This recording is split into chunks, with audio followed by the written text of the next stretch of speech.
গল্পে মহাকালের এবারের আয়োজন প্রখ্যাত শিশু সাহিত্যিক সুকুমার রায়ের লেখা ১ বছরের রাজা। গল্প পাঠে আমি দীপ্ত কর্মকার। এমন আরও গল্প শুনতে আমাদের চ্যানেলটি সাবস্ক্রাইব করুন। আর কী ধরনের গল্প শুনতে চান তা জানিয়ে দিন কমেন্ট করে।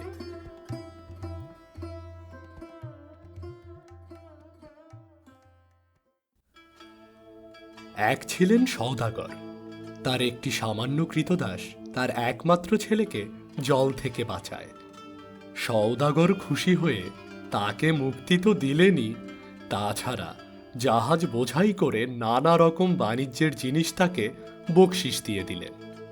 আর বললেন, সমুদ্র পার হয়ে বিদেশে যাও, এই সব জিনিস বেচে যা টাকা পাবে সবই তোমার।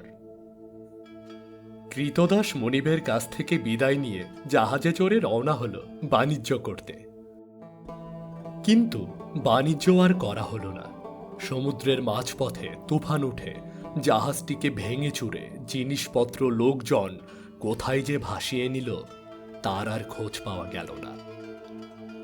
কৃতদাসটি অনেক কষ্টে হাবুডুবু খেয়ে একটা দ্বীপের চড়ায় এসে ঠেকল। সেখানে ডাঙায় উঠে সে চারদিকে চেয়ে দেখল তার জাহাজের চিহ্ন মাত্র নেই, তার সঙ্গের লোকজন কেউ নেই।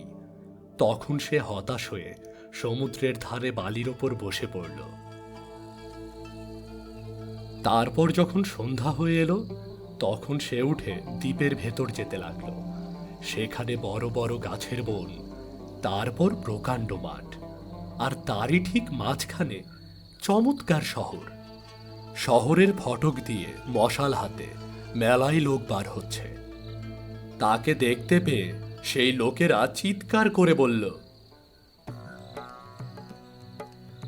মহারাজের শুভাগমন হোক, মহারাজের শুভাগমন হোক, মহারাজ দীর্ঘজীবী হন, মহারাজ দীর্ঘজীবী হন।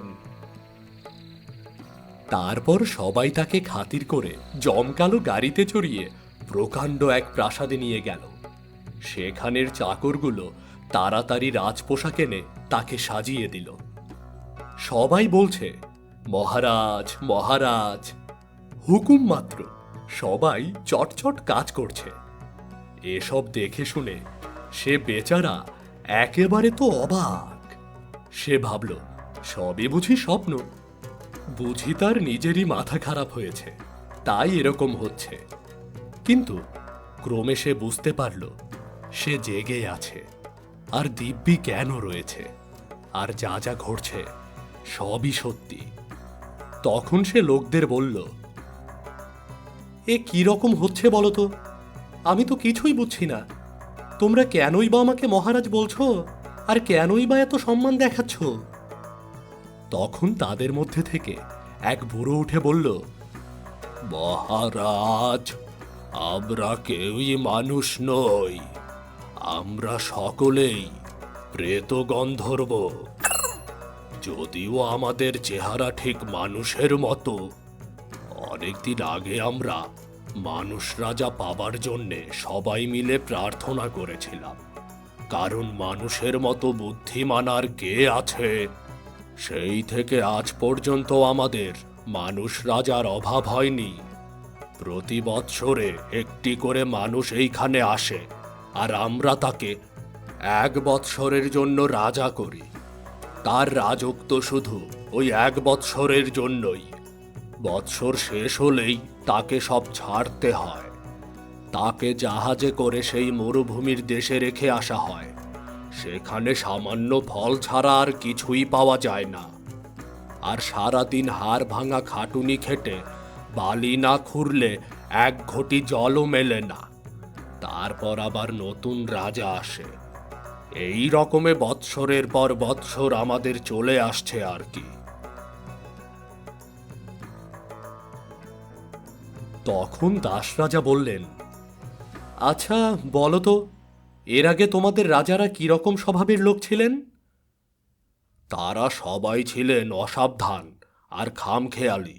সারাটা বছর সবাই শুধু জাঁকজমক, আমোদে আহ্লাদে দিন কাটাতেন।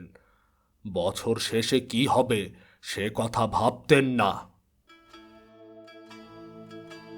নতুন রাজা মন দিয়ে সব শুনলেন। বছরের শেষে তার কি হবে এই কথা ভেবেই কদিন তার ঘুম হল না।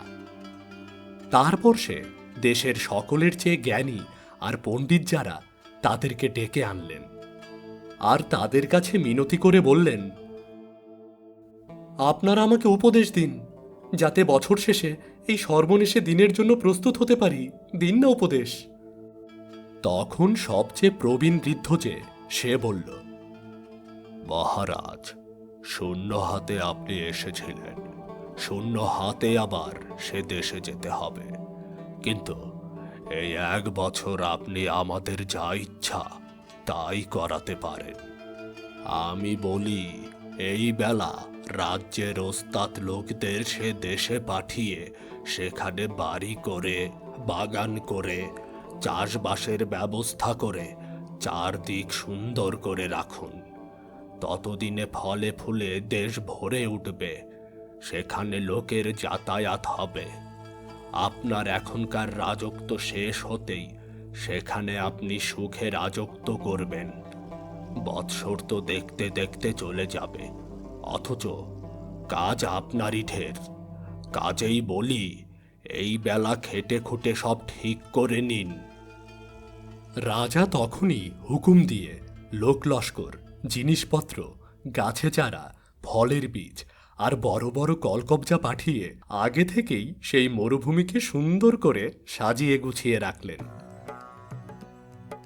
তারপর বছর যখন ফুরিয়ে এলো, তখন প্রজারা তার ছত্রমুকুট, রাজদণ্ড সব ফিরিয়ে নিল আর রাজার পোশাক ছাড়িয়ে 1 বছর আগেকার সেই সামান্য কাপড় পরিয়ে তাকে জাহাজে তুলে সেই মরুভূমি দেশে রেখে আসলো। কিন্তু সে দেশ আর এখন মরুভূমি নেই। চারদিকে ঘরবাড়ি, পথঘাট, পুকুর, বাগান। সে দেশ এখন লোকে লোকারণ্য। তারা সবাই এসে ফুর্তি করে শঙ্খ ঘণ্টা বাজিয়ে তাকে সিংহাসনে বসিয়ে দিল। 1 বছরের রাজা সেখানে জন্ম ভরে রাজত্ব করতে লাগলেন। আপনারা শুনছিলেন গল্পে মহাকালের নিবেদনে প্রখ্যাত শিশু সাহিত্যিক সুকুমার রায়ের লেখা 1 বছরের রাজা। গল্প পাঠেছিলাম আমি দীপ্ত কর্মকার। আমাদের আজকের গল্পটি কেমন লাগলো তা জানিয়ে দিন কমেন্ট করে। এমন আরো গল্প শুনতে চাইলে অবশ্যই আমাদের চ্যানেলটি সাবস্ক্রাইব করুন। ধন্যবাদ। দেখা হবে নতুন কোনো গল্পে।